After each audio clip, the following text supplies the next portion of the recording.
Santos. Bom dia para você, repórter Jonas Melo. Notícias da Assembleia. Jonas Melo. Bom dia a você, Renato. Bom dia aos grandes ouvintes que sintonizam na manhã desta quarta-feira, 27 de novembro, o Jornal da Clube, na M1200. Ô, Jonas, foi não, o patrão bom, né, esse dono desse hotel, pagar 20 mil do Zé Disseu, por que ele só pagava 1.800 pro antigo gerente? Olha, segundo informações de uma figura pública... O que é que o Zé Disseu tem que o outro não tem? O Zé Disseu nunca foi gerente de hotel, não tem experiência nenhuma, vai ganhar 20 mil e o outro... que era funcionário, trabalhava na área, só ganhava R$1.800. Quer dizer, aí tem, sabe, esse tipo de coisa, esse tipo de marmota, sabe, é que a gente começa a estranhar. De repente o Zé Disseu preso, arranja um emprego de R$20 mil, quando o salário que o antigo administrador recebia era de R$1.800. Segundo informações de uma figura pública muito conhecida aqui no meio político do estado do Ceará, que pediu para não revelar o nome, já se hospedou nesse hotel mais de 30 ou 40 vezes. E me disse que esse hotel pertencia ao Sérgio Naia.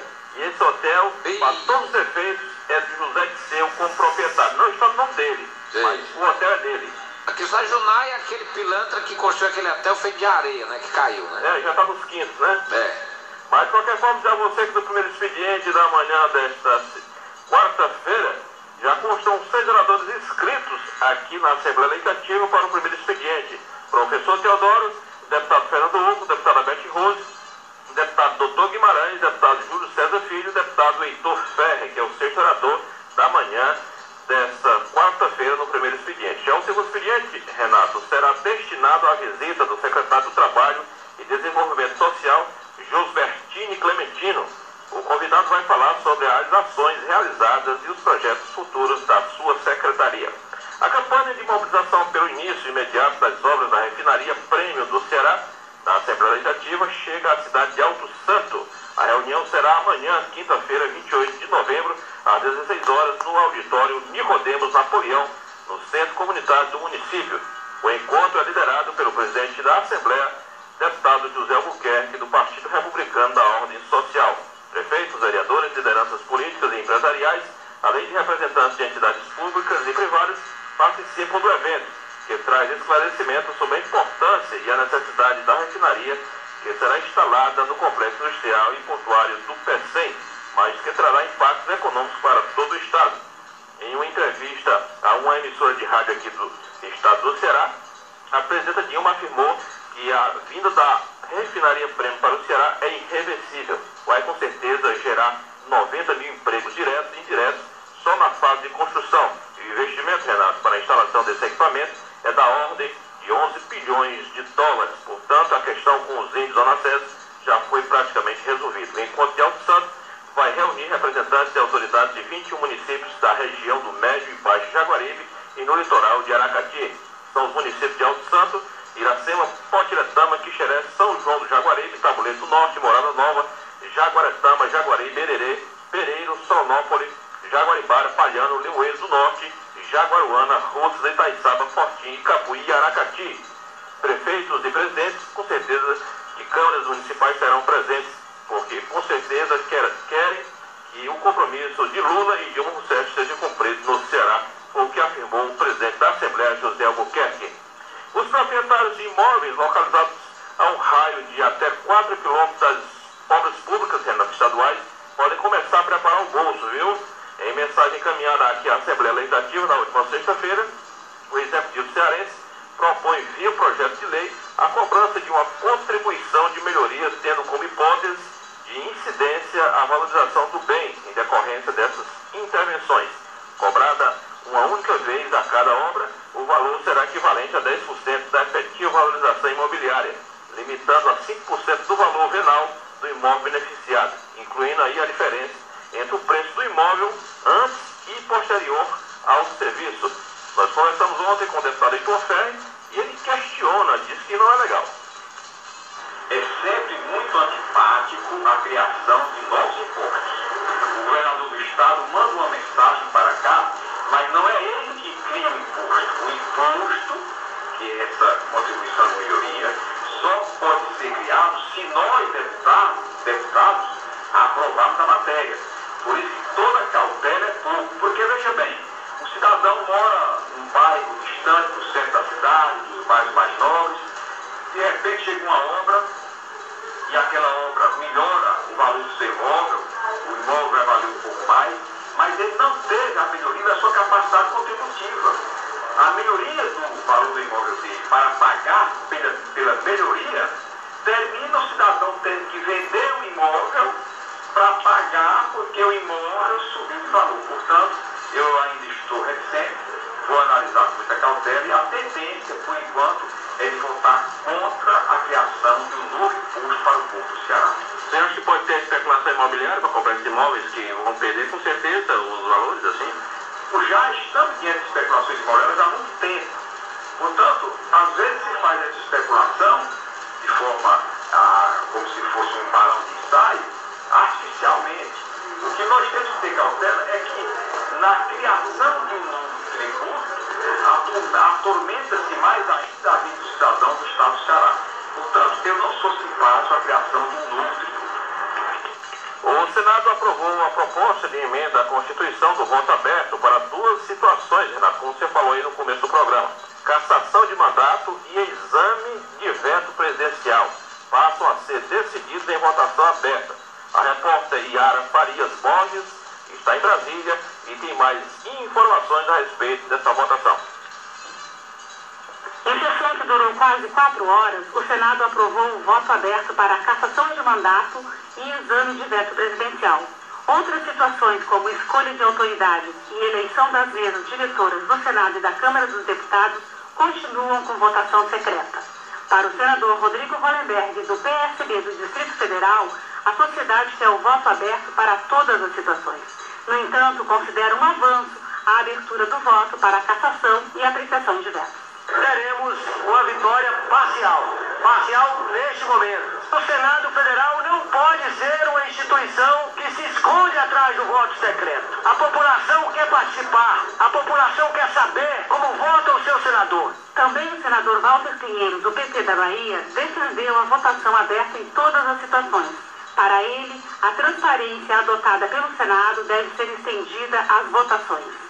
A Casa aprovou diversas leis de transparência. E na hora que a transparência, na hora que a verdade se estabelece para cada um de nós, manter o voto secreto é mais uma vez mitigar toda e qualquer possibilidade de verdadeiramente a sociedade acompanhar, contribuir e fiscalizar os atos do Legislativo. Para o senador Aloysio Nunes Ferreira, do PSDB de São Paulo, todas as votações devem ser secretas, com exceção das cassações.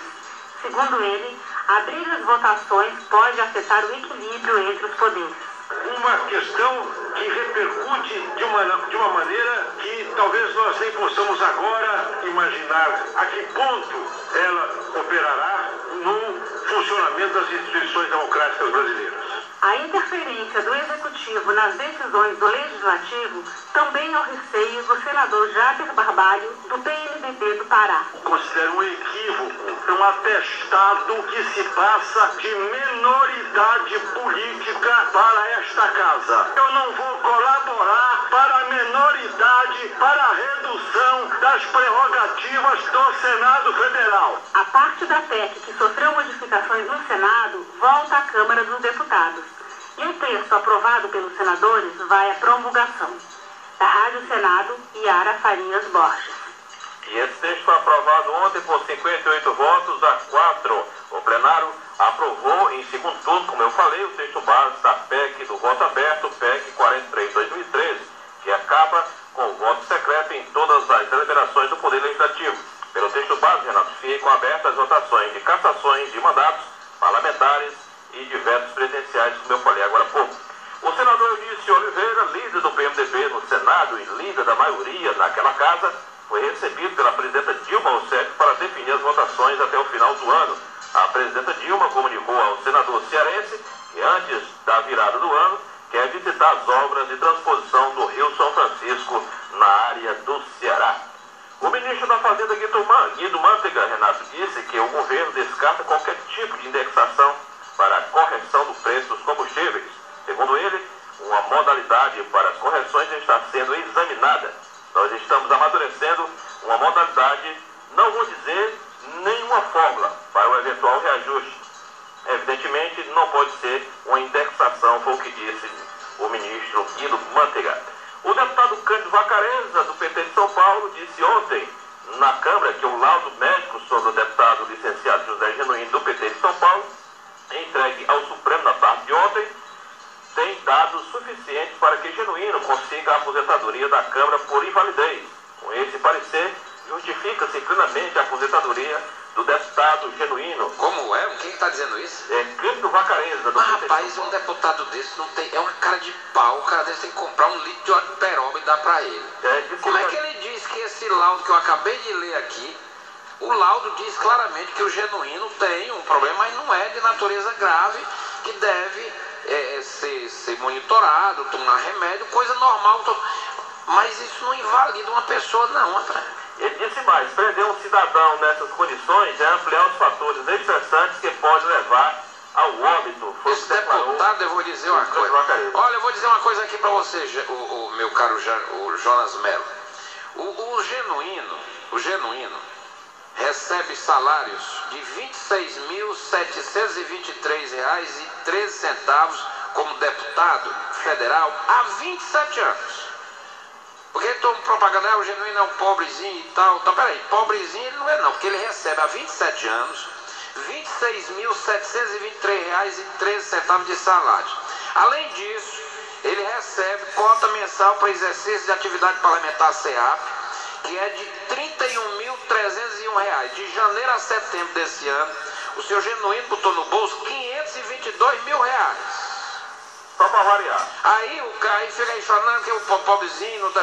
Meu amigo, qual é o trabalhador brasileiro que botou no bolso de janeiro a setembro R$ 522 mil? É complicado. Aí fica esse deputado aí, cara de pau, com essa conversa mole, rapaz. É muita disfarçatez, rapaz, de um cara desse. E tem mais um, Renato, aqui no Ceará. Em uma sessão cercada de polêmicas e discussões acirradas, a Câmara do Crato arquivou ontem o pedido de comissão parlamentar de inquérito, a CPI, que investigava denúncias do ex-prefeito Samuel Araripe, do PHS, e que teria sido vítima de extorsão por parte de alguns vereadores. O ex-prefeito se referia ao período que antecedeu a votação das duas contas de governo do exercício 2009, que mesmo com parecer favorável ao Tribunal de Contas dos Municípios, TCM, foi desaprovada dias depois pela Câmara. Durante a sessão, os vereadores aprovaram o parecer da assessoria jurídica da Casa, que decidiu pela ilegalidade do requerimento de autoria do vereador Bebeto Anastácio, do PTN. A assessoria entendeu que o parecer não preencheu os requisitos básicos para a fundamentação do documento e que foi encaminhado após a sessão do dia 29 de outubro. Portanto, mais uma aberração na política do Estado do Ceará, referindo-se à Câmara Municipal do Crato. E para concluir nosso trabalho, dizer a você que hoje a ex-prefeita, ex-deputada federal pelo Estado do Ceará, Maria Luísa Fontinelli, está mudando de idade. Vai comemorar os seus 71 anos hoje, mas aí, sucesso para ela, mudando de vida, lá no Cucucaia. Ela vai reunir os amigos, admiradores, na casa de show Cucucaia a partir das 19 horas. Hoje? Um abraço a Maria, grande Maria Luísa Fontinelli. Na ocasião, Maria Luísa lançará um projeto Brotando Emancipações, uma ação que reforçará a pregação do movimento Crítica Radical, no qual ela se insere como contra o capitalismo. Manda um abraço aqui para André Fontinelli, que está nos ouvindo, e aí com certeza, Maria Luísa, sucesso, muito de vida para você, que sempre lutou pelos ideais do Estado do Ceará. Daqui a pouco tem sessão plenária aqui na Assembleia Legislativa, sob o comando da minha diretora, que tem à frente o presidente da Assembleia, José Albuquerque, do Partido Republicano da Ordem Social. 7h24. Você continua com o Renato Abreu e o Jornal da Clube. Da Assembleia ao vivo, Jonas Mello, repórter da Clube. 7h25, olha.